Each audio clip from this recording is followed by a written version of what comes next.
The first thing you notice is not the meat. It is the smell: warm fat, wet stone, smoke, refuse, and something beginning to turn. You came to buy dinner, but in this street, one careless choice can bring sickness into your home before sunset. There is no refrigerator, no sealed package, no printed date. Freshness must be judged with your own eyes, nose, and nerve. This is a late medieval meat market, a place of food, livelihood, regulation, and constant biological risk. In towns across Europe, butchers often worked close to where they sold, and slaughter waste could become a public nuisance within hours. Blood, offal, spoiled scraps, and dirty water did not need to look dramatic to become dangerous. They only needed somewhere to collect. And when the market grew crowded, contamination traveled from surface to surface faster than anyone could see. The market is alive before sunrise because time is the butcher's first enemy. Meat must be sold, salted, cooked, or lost. Animals may have been driven into town from surrounding fields, exhausted, stressed, and covered in the dust of the road. Near major centers such as London's Smithfield, livestock sales and nearby butchers' quarters linked the living animal directly to the urban table. That efficiency fed a city. It also concentrated smell, waste, insects, and human traffic into the same few streets. You step closer. The best stall is not necessarily the loudest. It is the one where shade, speed, and discipline work together. A clean board matters. So does a sharp knife. A rough surface traps residue, and yesterday's residue becomes today's hidden passenger. Water can help, but only if the water itself is clean. In a crowded town, that is never guaranteed. A bucket used for washing hands, blades, floors, and meat can become a moving reservoir of contamination. Medieval people did not understand bacteria, but they understood rot, stench, discoloration, swelling, and the consequences of bad food. Their language was different. Their danger was not. Town authorities issued rules because the problem was visible. Do not leave heads, offal, blood, or slaughter waste in public streets. Court records and ordinances show repeated efforts to control nuisances, protect waterways, and keep unwholesome food from sale. The existence of rules does not prove perfect cleanliness.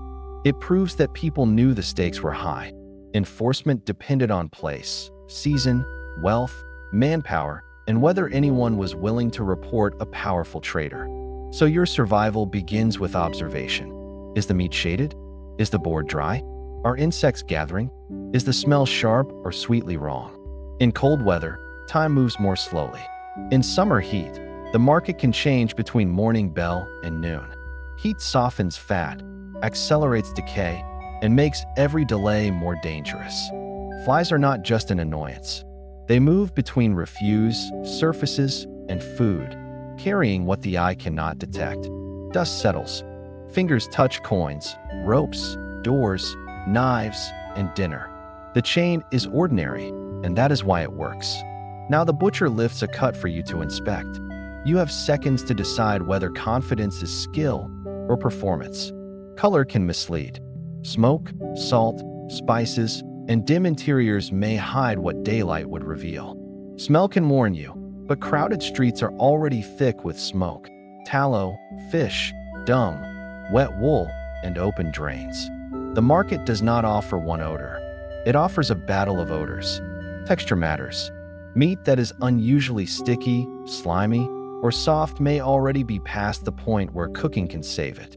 But even meat that looks normal can carry danger from an infected animal, dirty blade, contaminated water, or careless storage.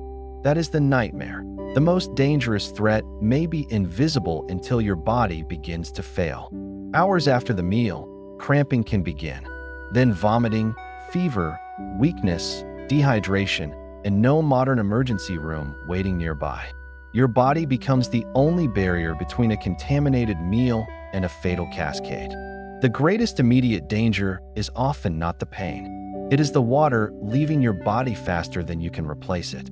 If the town's water is also unsafe, every attempt to recover becomes another gamble. You may blame bad air, an imbalance of humors, divine judgment, or a suspicious spice. The true cause remains beyond sight. Treatment might include rest, broths, herbs, purging, prayer, or advice from a practitioner. Some comforting, some useless, some harmful. Survival depends on severity, hydration, age, health, and luck. Back in the market, another defense is preservation. Salt draws out moisture and slows decay, buying time where cold storage cannot. Smoking and drying can also extend life, but only when preparation is careful and the product stays dry. Preservation changes the equation. It does not erase contamination that happened before the salt was applied. Spices may improve flavor and signal status, but they are not a magical shield against spoiled meat. The safest strategy is often simple. Buy early, choose a busy, reputable stall, avoid suspicious bargains, and cook promptly. A low price can mean abundance. It can also mean time is running out. Guild reputation matters because a butcher who poisons neighbors does not merely lose a customer. He can lose standing, goods, fines, or the right to trade. Market inspectors could seize bad meat, punish fraud, and enforce local rules when they had authority, evidence, and courage. Inspection is a shield with holes. It lowers risk. It never removes it. The city itself shapes the danger. Narrow streets trap waste. Poor drainage spreads it. Crowded housing keeps people close to the source. Waterways can carry refuse away and carry contamination towards someone else's bucket.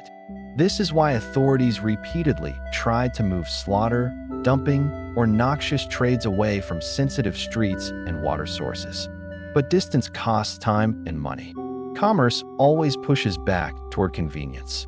The market becomes a negotiation between hunger, profit, law, habit, and the limits of medieval technology. And you are not choosing in comfort. Your household may need protein. Winter may be near. Money may be short. Refusing meat entirely may protect you today, but scarcity creates different dangers tomorrow. So you learn the market's rhythm. Which stall sells out first? Which butcher cleans? Which lane floods? Which days are hottest? Knowledge becomes a form of refrigeration. It cannot stop decay, but it can keep you one step ahead of it. At home, the risk changes again. The market may be behind you, but your kitchen can undo every careful choice. The same knife may cut raw meat, bread, herbs, and cooked food. The same cloth may wipe every surface. Cooking must reach the center, not merely brown the outside. Thick cuts hide cold interiors. Yet fuel is expensive, fire is dangerous, and smoke fills rooms with another form of harm. Every safety measure has a cost. More salt, more fuel, more water, more time, more money. This is what modern packaging hides from us. Food safety is an entire system, not a single clean counter. When the system is weak, responsibility falls onto individual judgment, and individual judgment fails under hunger. The final test comes near closing. The best cuts are gone. The remaining meat is cheaper. The air is warmer. The butcher says it is still good. Your family is waiting. Your purse says yes. Your senses say no. One decision now determines whether tonight ends with a meal or begins a crisis that no one in your house can explain.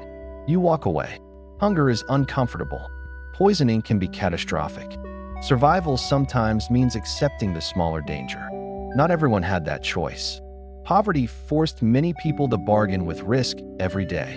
That is the brutal truth of the medieval meat market. Danger did not come only from dirt. It came from inequality, time, and limited options. The market was not a single, endless swamp of filth. It was a fragile system constantly fighting decay.